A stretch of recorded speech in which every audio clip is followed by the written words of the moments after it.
I'm sorry about the quality of the video on this recording, but for the third time of filming, the wind was so strong I couldn't hold the camera steady and completely lost the sound, so I have re-recorded what I said. I'm on the end of the town quay and looking across to the New Forest and Hythe, and then the oil refinery. And on this side of Southampton Water, there's one of the cruise liners. And following the quayside along, we come to a specially built red funnel ferry for carrying lorries to the Isle of Wight, especially the petrol tankers, to keep people safe from any fire or anything. Behind that, you can see the multi-storey car parks filled with cars, all brand new, ready for export. And further along is the new cruise liner terminal. Behind that is where Titanic was before she sailed out to her doom. Then just a little bit way further along is the Kell shop. That's a tug tender. It was a tug, but also a tender, and it would carry up to 300 passengers out to the liners who used to stay just off the Isle of Wight before the docks was built. The first class lounge is beautiful, just as it was when she was built 90 years ago. My father actually sailed her on her maiden voyage to the docks from Thornycrofts. And then if we go round just a little bit further, that's it. And we come to Southwestern Hotel, where the first class passengers spent their last night on land, and then they just had a short walk down to board Titanic. And here we have the Town Quay Marina, and then it's the high-speed catamarans from the Isle of Wight and the Hythe ferry terminal. So as I continue, you see the view down the town quay, and we see the rest of the western docks, and there right at the very end is Queen Elizabeth, which should have left berth 106 over half an hour ago. On Saturday 20th of August 1938, a cargo and passenger ship called HMS Al Mansoura was moored on the same quay as the Queen Elizabeth is at now.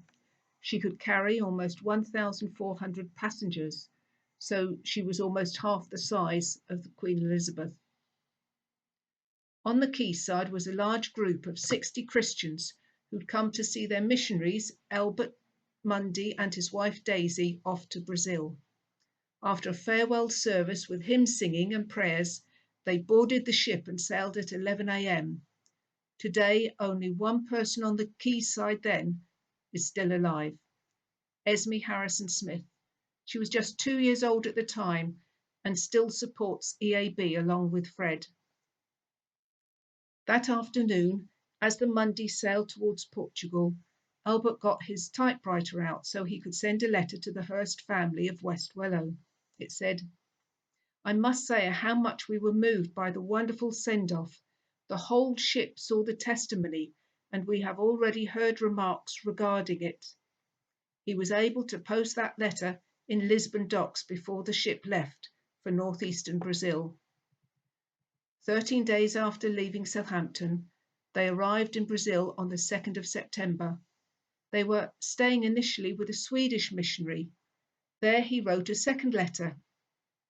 "Praise God for safe arrival here. We had a really good voyage. I was only sick for about half an hour. It soon passed off and we were able to enjoy the journey. The Lord has undertaken when we reached Pernambuco, and we had nothing to pay on going through customs. Now we look forward to speaking the language." That was the beginning of the mission, and through the years it has grown and brought the gospel to thousands of people, either through preaching or serving the communities.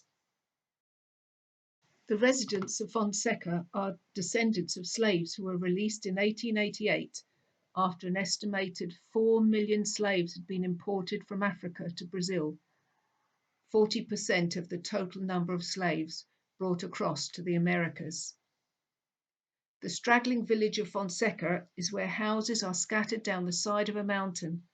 Many people live in the mud and stick houses, though the council recently started a program by building small 2-room brick houses for a few families to stop them dying by the Chagas disease, which is caused by insects that live in the wood and mud walls.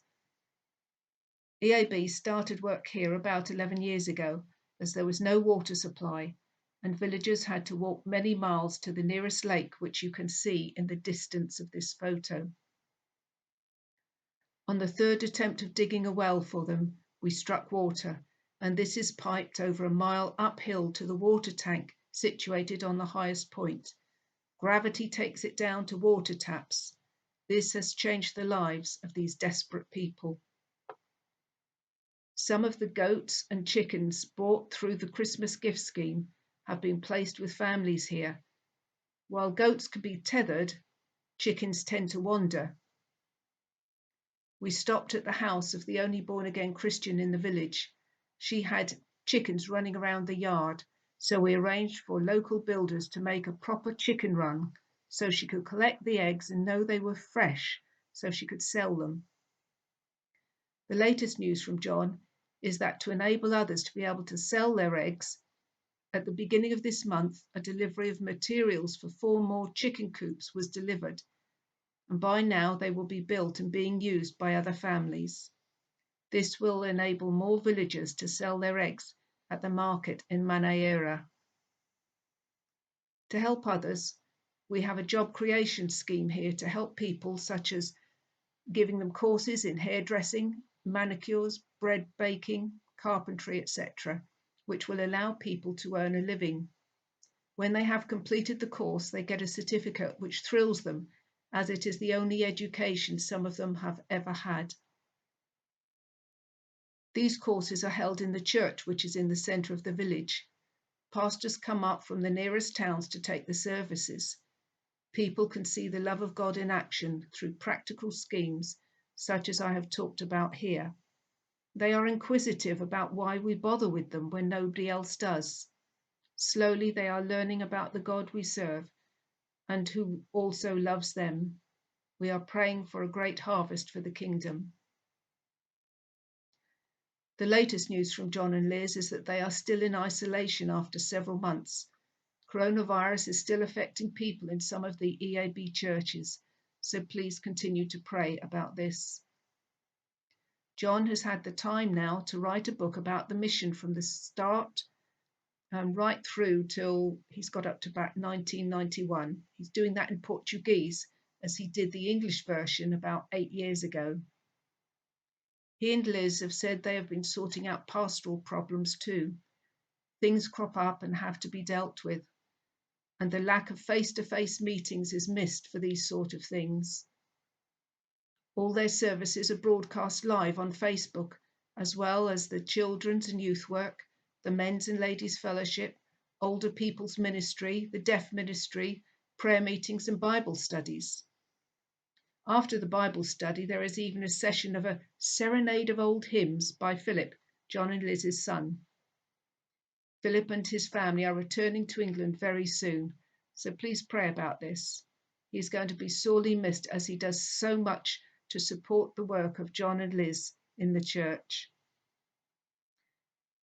I have just received a note to say that Liz is suffering pain from an arthritic knee, so please pray for healing for her as she continues to counsel people, set up different schemes, and is treasurer for EAB and the church. Please pray for John and Liz and the work in Brazil. Israel. Pray for unity between Messianic Jew and Arab Christians. A quiet revolution in relationships between Jewish and Arab believers is beginning in the Holy Land. They cooperate in ministry through the National Evangelism Committee. Joint outreach efforts into Muslim areas are well received, but some question or are even opposed to such developments. Pray that there might be grace among all who call upon Jesus to love, support, and bear with one another. Sale community meal at MCC. Sadly, this has not met since March, and we know those who come will be missing the meal and chats. Please pray they will remember some of the things they have been told about Jesus and turn to him when they find their problems are overwhelming.